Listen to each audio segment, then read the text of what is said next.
प्रश्न 16 का ए, सिद्ध करें कि समलंब चतुर्भुज की असमांतर भुजाओं के मध्य बिंदुओं को मिलाने वाला रेखाखंड समानांतर भुजाओं के समानांतर और उनके योग का आधा होता है। तो सबसे पहले हम एक समलंब चतुर्भुज यहाँ पे बनाएंगे।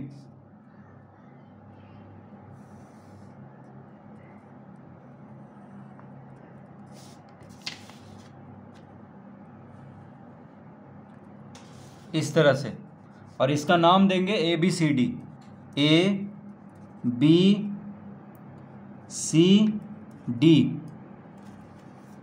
ठीक है। तो क्या सिद्ध करना है कि समलंब चतुर्भुज की असमानांतर भुजाओं के मध्य बिंदुओं, अब देखिए असमानांतर भुजा कौन कौन है, AD और BC है। तो समलंब चतुर्भुज में दो भुजा समानांतर होता है, तो AB समानांतर है DC के, ठीक है। AB समानांतर है CD के, ठीक है, या CD या DC कह सकते हैं। तो AB किसके समानांतर है, CD के। और असमानांतर भुजा है AD और BC, तो AD का मध्य बिंदु को हम लिख लेते हैं E, और BC के मध्य बिंदु को हम लिख लेंगे F, ठीक है। BC के मध्य बिंदु को F लिख लेंगे और AD के मध्य बिंदु को E लिख लेंगे। तो AD और BC क्या है, असमानांतर भुजा है, ठीक है। अब EF को मिला देंगे,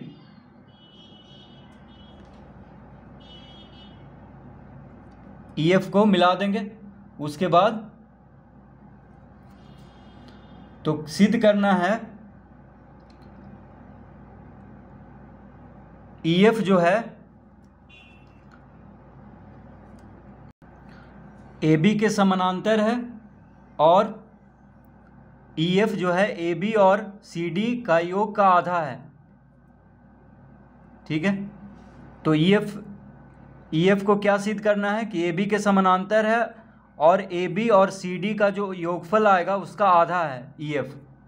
तो सबसे पहले हम लिखेंगे यहाँ पे लिखेंगे बनावट। तो इसमें हमको बनावट क्या करना है, तो लिखेंगे F से होकर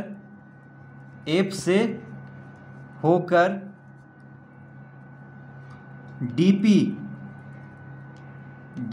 एक रेखा, F से होकर DP एक रेखा खींचें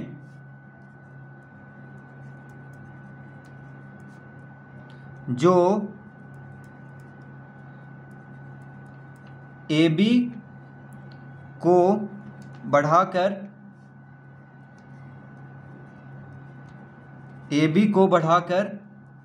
P पर मिल जाए, ठीक है। तो बनावट में क्या करना है, F से होकर DP एक रेखा खींचें जो AB को बढ़ाकर P पर मिल जाए। देखिए, तो F से होकर DP एक रेखा खींचना है, तो F से होकर DP एक रेखा खींचेंगे। इसके लिए देखिए स्केल का प्रयोग करेंगे, क्योंकि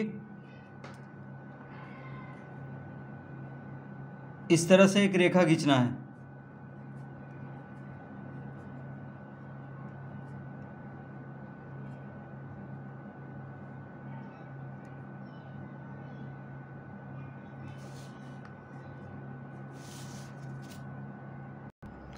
तो इस तरह से F से होकर DP एक रेखा खींचना है, यहाँ पे P लिख लेंगे, ठीक है। इस बिंदु पे P लिख लेंगे। तो F से होकर के DP एक रेखा खींचना है जो AB को बढ़ा करके P पर मिल जाए। देखिए, AB को बढ़ा करके P पे मिल जाए। तो इस तरह से हम बनावट कर लेंगे।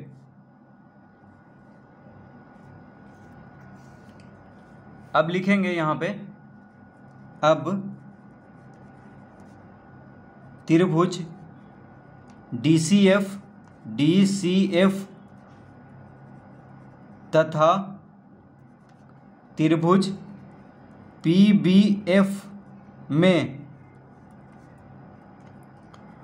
अब त्रिभुज DCF तथा त्रिभुज PBF में अब देखिए त्रिभुज DCF, देखिए यहाँ पे त्रिभुज कौन है, यहाँ पे त्रिभुज DCF और त्रिभुज PBF में ये दो त्रिभुज हम देखेंगे इसमें, ठीक है। तो त्रिभुज DCF यानी ये त्रिभुज और त्रिभुज PBF, ये देखिए दो त्रिभुज यहाँ पे बन रहा है, तो इसको हम सर्वासम सिद्ध करेंगे, त्रिभुज DCF और त्रिभुज PBF। तो त्रिभुज DCF तथा त्रिभुज PBF में कोण DFC बराबर कोण PFB। देखिए कोण DFC यानी ये जो कोण है, कोण DFC बराबर कोण PFB, ठीक है। ये दोनों कोण बराबर होगा। तो त्रिभुज DCF में, देखिए त्रिभुज DCF में, इस त्रिभुज में कोण DFC बराबर होगा त्रिभुज PBF में कोण PFB के, यानी ये दोनों कोण बराबर होगा। कौन सा कोण बना रहा है, शीर्षाभिमुख कोण। तो यहाँ पे हम लिख लेंगे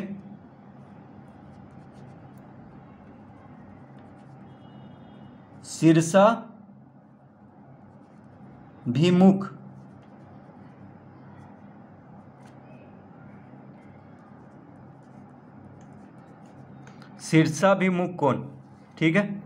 उसके बाद लिखेंगे CF बराबर BF। तो CF BF के बराबर है। देखिए CF जो है BF के बराबर है, क्यों?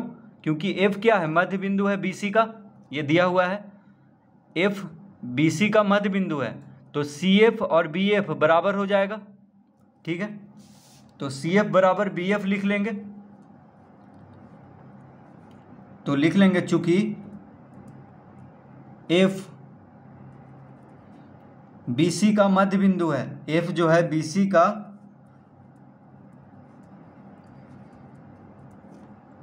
मध्य बिंदु है, F BC का मध्य बिंदु है, ठीक है। तो CF बराबर BF हो जाएगा।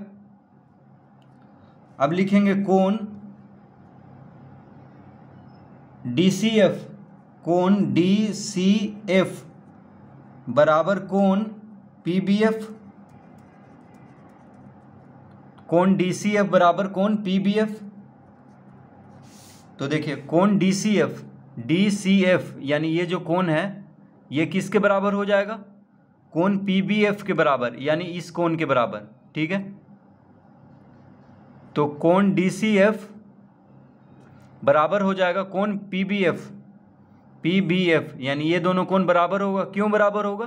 क्योंकि देखिए AB समानांतर है CD के, AB समानांतर है CD के, तो ये दोनों कोण कौन सा हुआ, एकांतर कोण हुआ। कोण DCF और कोण PBF यानी ये कोण और ये कोण एकांतर कोण हुआ, क्योंकि AB समानांतर है CD के। तो यहाँ पे लिखेंगे एकांतर अंतःकोण,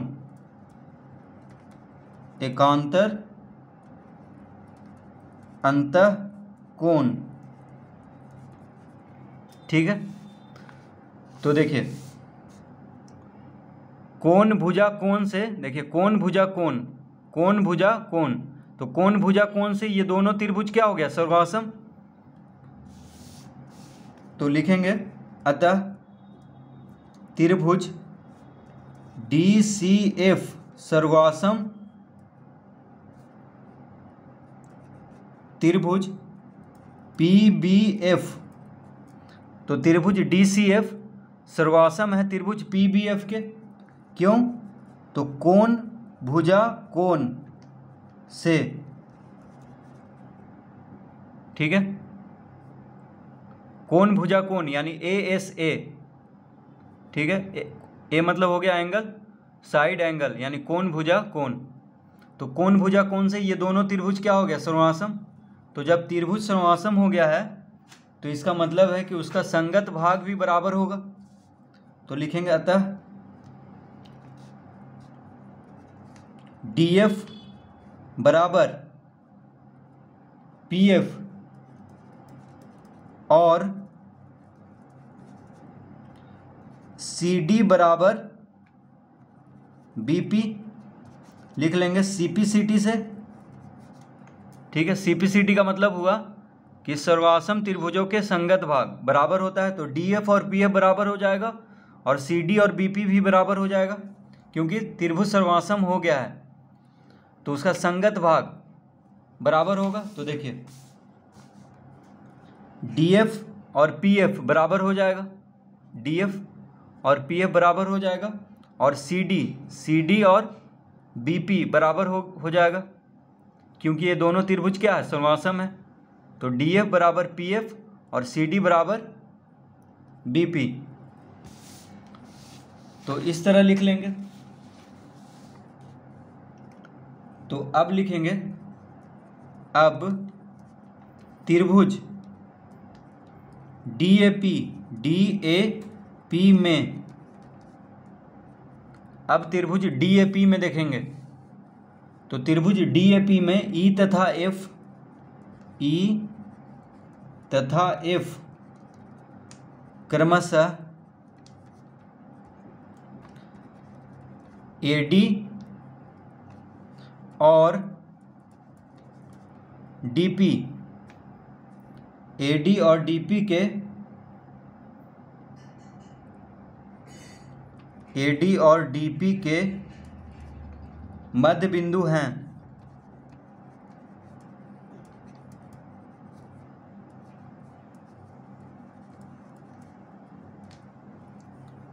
तो देखिए त्रिभुज डी ए पी में, त्रिभुज डी ए पी देखिए डी ए पी इस त्रिभुज में, तो त्रिभुज डी ए पी में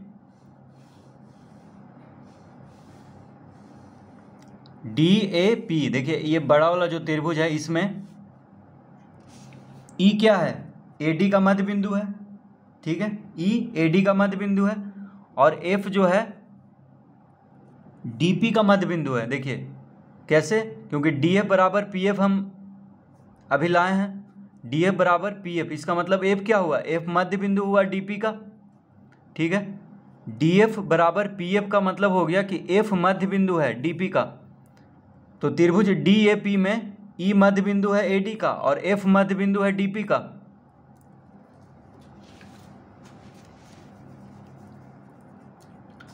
तो मध्य बिंदु प्रमेय से क्या हो जाएगा, तो लिखेंगे अतः ई एफ समानांतर ए पी, ई एफ जो है ए पी के समानांतर हो जाएगा और ई एफ बराबर 1/2 ए पी।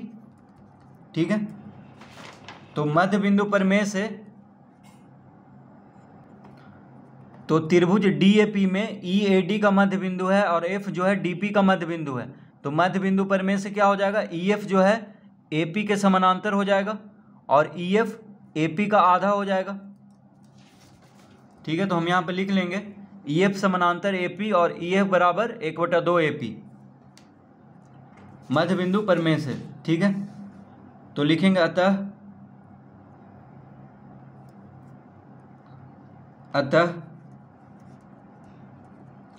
ई एफ समानांतर ए बी, और तो देखिए जब ई एफ ए पी के समानांतर है, ई एफ जो है ए पी के समानांतर है तो ई एफ ए बी के भी समानांतर होगा। ठीक है, क्योंकि A P A B P सरेख है, यानी एक रेखा पे 3 बिंदु है, तो जब ई एफ ए पी के समानांतर है तो ई एफ जो है ए बी के भी समानांतर हो जाएगा। तो हम लिख लिए हैं अतः ई एफ समानांतर ए बी और ई एफ बराबर 1/2 ए पी बराबर हम लिख सकते हैं 1/2 A B plus B P. बराबर 1/2 AB प्लस CD। क्यों होगा ऐसा? तो लिख लेंगे चूंकि BP बराबर CD। ठीक है, तो देखिए जब EF जो है AP के आधा है, EF क्या है? AP का आधा है, तो AP को हम AB प्लस BP में लिख सकते हैं। AP को हम लिख सकते हैं AB प्लस BP, और BP बराबर CD है, तो BP के जगह पे CD लिख लेंगे, यानी EF बराबर क्या आ गया? 1/2 AB प्लस CD। तो अब इसमें समझ लेते हैं। तो EF बराबर हम क्या लाए हैं? 1/2 AP। ठीक है, देखिए EF बराबर हम लाए हैं 1/2 AP, यानी AP का आधा है EF। तो AP को हम लिख सकते हैं AB प्लस BP। देखिए AB प्लस BP को हम AB प्लस BP हम लिख सकते हैं AP को। ठीक है, और BP बराबर है CD, हम लाए थे ऊपर में, BP बराबर CD, तो BP की जगह पे CD लिख लेंगे। तो EF बराबर क्या हो गया? 1/2 AB प्लस CD। ठीक है, तो यही सिद्ध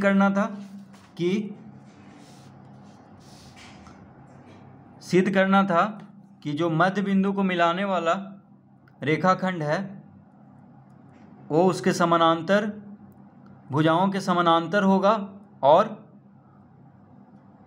दोनों समानांतर भुजा के योग का आधा होगा EF। ठीक है, तो सिद्ध करना था कि समलंब चतुर्भुज की समानांतर भुजाओं के मध्य बिंदुओं को मिलाने वाला रेखाखंड समानांतर भुजाओं के समानांतर और उनके योग का आधा होता है। तो देखिए समानांतर भुजाओं के समानांतर हो गया है EF, और EF जो हो गया है उन दोनों के योग के बराबर हो गया, उन दोनों के योग का आधा हो गया है। ठीक है,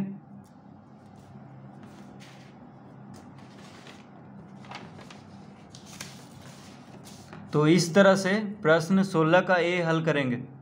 तो EF जो है AB के समानांतर सिद्ध हो गया है, और EF बराबर हो गया है 1/2 AB प्लस CD।